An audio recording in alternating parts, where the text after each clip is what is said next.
A tiny introduction about Mr. Venkatesh Mannar. He's an internationally recognized leader and an expert in global nutrition. The focus of his work is to reach and benefit the world's most vulnerable citizens. His vision is a world free of hunger and undernutrition. His work through MI directly benefits 500 million children and mothers, and in more than 75 countries every year.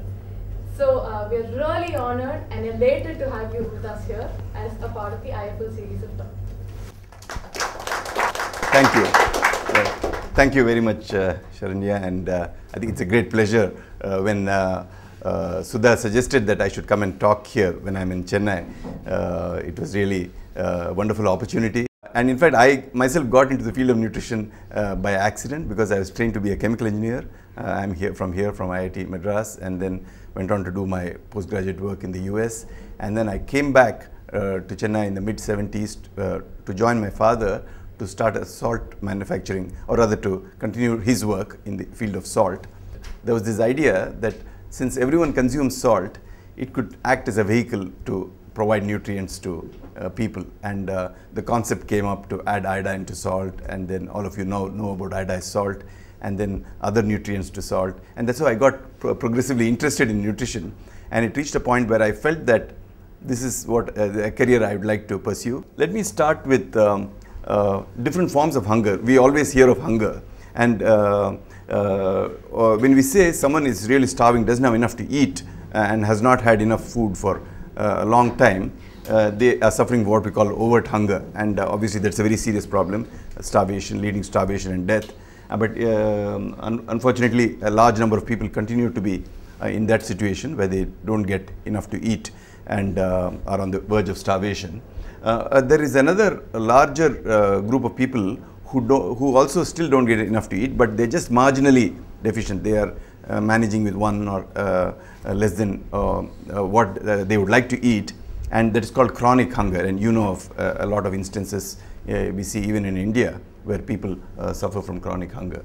But what I'm going to talk to you today is called hidden hunger, and this is something that's not commonly known because it is a hunger in nutrients, and people lack one or more of these nutrients in their diet because our diets are not the best, and it could be due to poverty, or it could be due to cultural reasons that we don't eat all the foods that we need, and so that leads to a whole range of problems which I'm going to talk to you today, and that's the focus of my talk.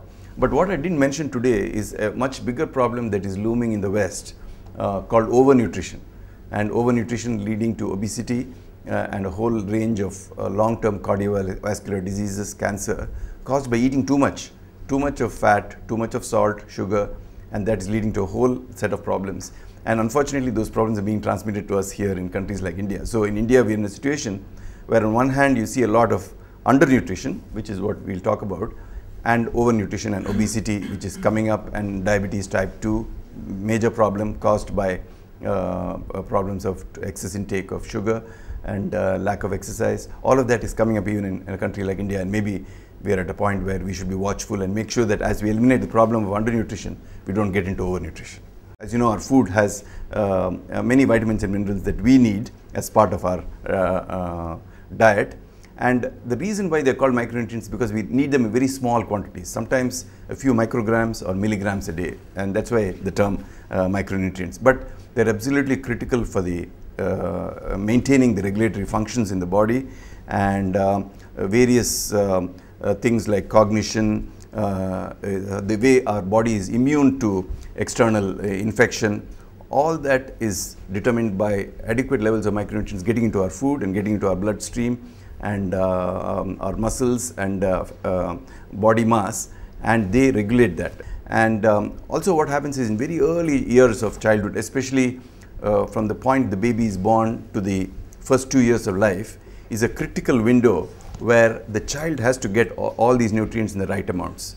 And in fact, we call that the 1000 days of opportunity, from the point of conception -9 to +24 months, which is totally about 1000 days, is the critical period when the child has to get certain nutrients from the mother. The mother has to receive it and then transmit it to the child, and then the child in the first 2 years must receive those. Otherwise, the child has lost certain opportunities to develop the brain, to develop the body sufficiently, which cannot be corrected later in life. What we see is when these symptoms become very, very acute and somebody is really malnourished, then you will see some obvious signs. But that is a very small part of the total problem, because there's a whole number of people who have various problems which are not visible. And that's why we call this the tip of the iceberg, which is what we see of a much larger problem underneath. And various things leads to susceptibility to disease, low birth weight, high infant and child mortality. One major causes is this, and disrupted mental development in children. So just to give you a highlight of some of the key nutrients, vitamin A, vital for survival and sight. But what people have realized in the past 10-15 years is that it has a huge impact on the survival of the child, especially young children. All it takes is a small dose of vitamin A every 6 months, and I'll talk a little more about that, because the body has the capacity to store vitamin A in the liver. So the child is able to store it, and then you give a high dose every 6 months and it stores it and releases it into the bloodstream, and it keeps it going for another 6 months till you give another dose. Zinc, absolutely critical to fight diarrhea and infection, and India in fact unfortunately suffers from one of the highest rates of child deaths because of diarrhea. Iodine, fundamental for the growth of the mental neural systems in the brain, and the mother has to transmit it to the child, and the child itself has to receive adequate iodine. And we found that when children have adequate iodine, there could be an IQ increase of almost 13%. Iron, all of you know, because you know how it's important for, especially for maternal health, but also for productivity. And the good news is that we have a number of very, very low cost approaches to correct these deficiencies, and that's what we are working on. One is to make sure that people get nutrients through the diet, through the food they eat, and you can get a lot of nutrients by selecting the dark green leafy vegetables have a good sources of iron, and carrots and other orange flesh vegetables are good sources of vitamin A, but that alone is often not enough. It has to be supplemented with other sources, and that's why one thing that we are beginning to do is to add these nutrients to foods that people eat, and salt is one example, adding iodine to salt, or adding iron to wheat flour. In extreme cases, especially women during pregnancy or children in early years, we have to give them supplements. It could be tablets or capsules or syrups, and this is used for very, very specific groups. And part of our solution is, of course, the whole process of education, communicating to mothers and to fathers as well, and about the importance of all of this, and making sure that they also take care in terms of their diet and their supplementation.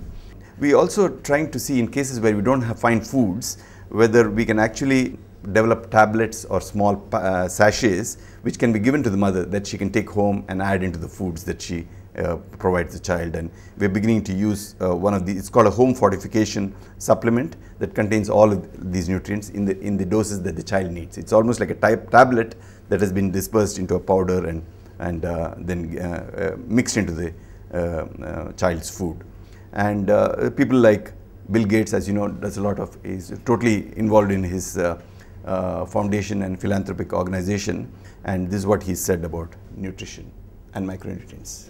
Micronutrient deficiencies are really a terrible thing, because once you actually get the systems in place to get these micronutrients into the basic food chain, the actual cost of sustaining that is extremely low, and the benefits to the children are quite phenomenal. We've seen great success with iodized salt, and that helps children achieve their educational potential. So let me talk a little bit in closing about what we do, and we're obviously very focused on this area of micronutrients, and dedicated to and focused on women and children to make sure that they get the vitamins and minerals they need.